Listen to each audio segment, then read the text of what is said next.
Hi everyone, Becky Launder here with Modern Direct Seller. I am so glad you're tuning in today because today we're probably talking about maybe one of your least favorite subjects.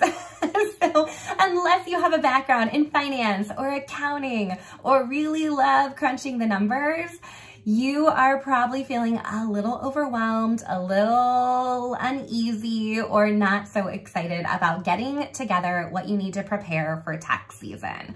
So this is required, it's necessary, it may not be super fun, but I wanna break things down for you in the simplest way possible. You can easily go grab a checklist that we have created for you on what you need to pull together in order to be prepared for tax season.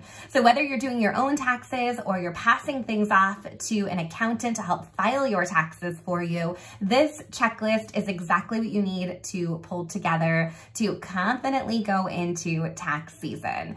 So again, maybe not the most exciting topic today, but definitely a necessary topic.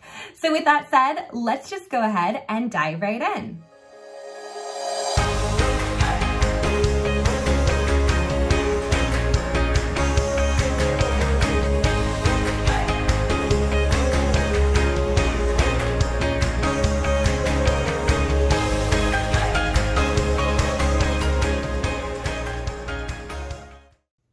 Okay, I have to let you know that I am not a certified tax professional. I'm not a CPA. This is not what we do every single day. But what I'm sharing with you is our years of experience of preparing our own taxes, working with our bookkeeper, and the years of experience that we have within the direct sales industry. So we know that things look a little bit different as a direct seller than any other kind of small business owner. So we really want to walk you through those things you need. So that's my disclaimer up front that, please take this advice if it works for you, but know that you should always consult with a professional within the tax industry as well.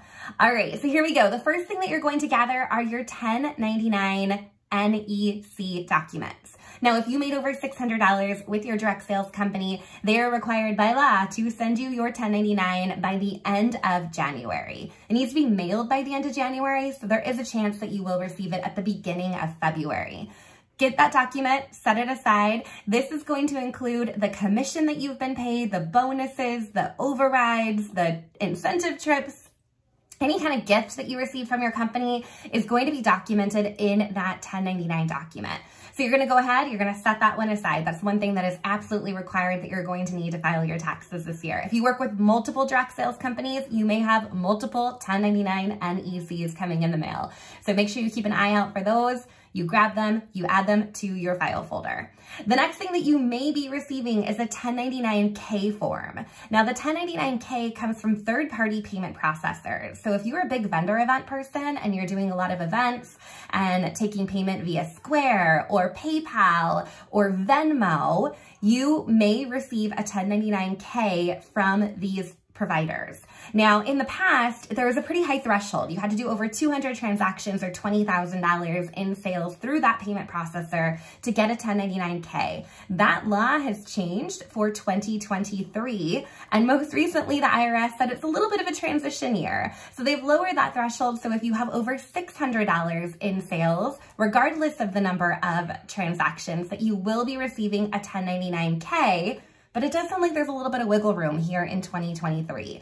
So you'll have to see if you get one of those in the mail. If you do, go ahead and set it aside. If you don't get one this year, that's fine. Just know that for next year, when you're filing your 2023 taxes in 2024, you'll likely be receiving a 1099-K if you did over 600 using any of those payment processors. All right, the next thing that you're going to grab is your profit and loss statement. Now, if you're listening to this video and you're thinking, I don't have a profit or loss statement, this is a friendly reminder that we need to keep track of our finances. I'm gonna share with you a couple of easy tools to be doing that here in a quick minute. But a profit and loss statement is gonna show your total income in, your total expenses out for the year, and your overall profit or loss for the year. So if you're using a tool like QuickBooks or Direct Sidekick or Income and Expense Tracker, you can easily pull that report and have that information for you. Now, if you have not been keeping track of this information, you're gonna have a little bit of homework to do. You're gonna need to go back and look at your bank account and look and see how much money came in, how much money went out for the year. So that's going to be a little bit of a process, and I want to challenge you for next year to make this easy on yourself by using a system to keep track of your money and keeping up with that on a weekly or a monthly basis. So this time of year, a year from now, you're feeling in a much better spot. So we need that profit and loss statement in order to prepare and finalize our taxes. The next thing that you're also going to need is a number that represents how much inventory you have in stock, right? So this would be if you are doing a lot of vendor events or you're carrying a lot of inventory and you've already purchased that inventory and you have it sitting there in your house. If you didn't do a year-end inventory in December, beginning of January, now is the time to do that, or to estimate exactly how much inventory that you're holding on hand. Now, I know this gets a little bit wonky as a direct seller because very often product is given to us. It's gifted to us through prizes, incentive, or host rewards, and you probably didn't pay the full value of that product, even though you're turning it around at a vendor event and selling it for full price or selling it to a customer directly full price. So as you're calculating that inventory and the value of that inventory, we have a little bit of a formula for you. I'm not going to get into it here in this video, but make sure when you download that worksheet, you use that formula to calculate actually the value of the inventory that you have on hand. The next thing that we're going to do is figure out how many miles we drove in the previous year. Now, this is easy to keep track of if you're using a tool like MileIQ or TripLog, or even QuickBooks connects to your phone and your Bluetooth and your GPS, and so it can track your trips and code them as personal or business.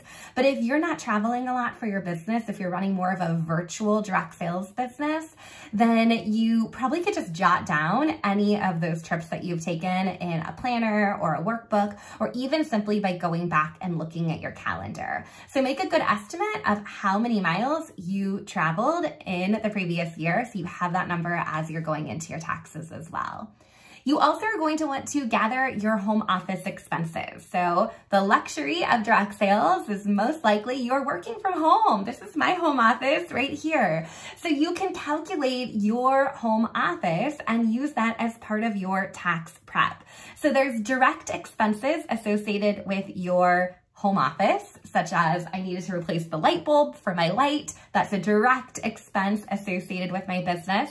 And then there's indirect expenses. And then this is again where you're gonna have a little bit of a formula here. We're gonna take it back to high school math and calculate that formula for those indirect expenses. So that might be your rent, your mortgage, your utilities, your insurance. Any of those kinds of things are going to be indirect home office expenses that you may have the opportunity to write off at tax season. So we're gonna gather that information, a little bit of a formula, again, use that worksheet to keep this super simple for you. And the last step is going to be filing your taxes and getting it done. So if you're filing on your own, TurboTax is a great tool for that. The home and business software is great. It'll walk you through a series of questions, help fill out those forms on your behalf. We used that for years until our business grew to a certain threshold, and then we switched over to working with a CPA that helped us as our finances got a little bit more complex. And so regardless if you're doing it on your own or if you're passing it off to a CPA to help you file your taxes, you will have it done for the year.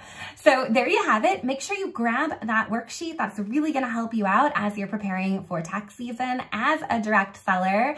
And if you have not created a system to make this system a little bit less painful this next year, make sure you watch the rest of this video series. We're popping in next to share our income and expense tracker, which is a really simple Excel document that you can use to track money in and money out. We're also going to share with you Direct Sidekick, which is a great accounting tool specifically created for direct sellers, and they have amazing support as well if you get stuck on anything. So you have a better grasp of your financials and your money, and you're tracking those things on the regular. So if you have any questions at all, drop a comment below this video. Make sure to like and subscribe. It was so great being here with you today, and I hope you rock your direct sales business as well as tax season. All right, my friends, have a good one. Talk soon.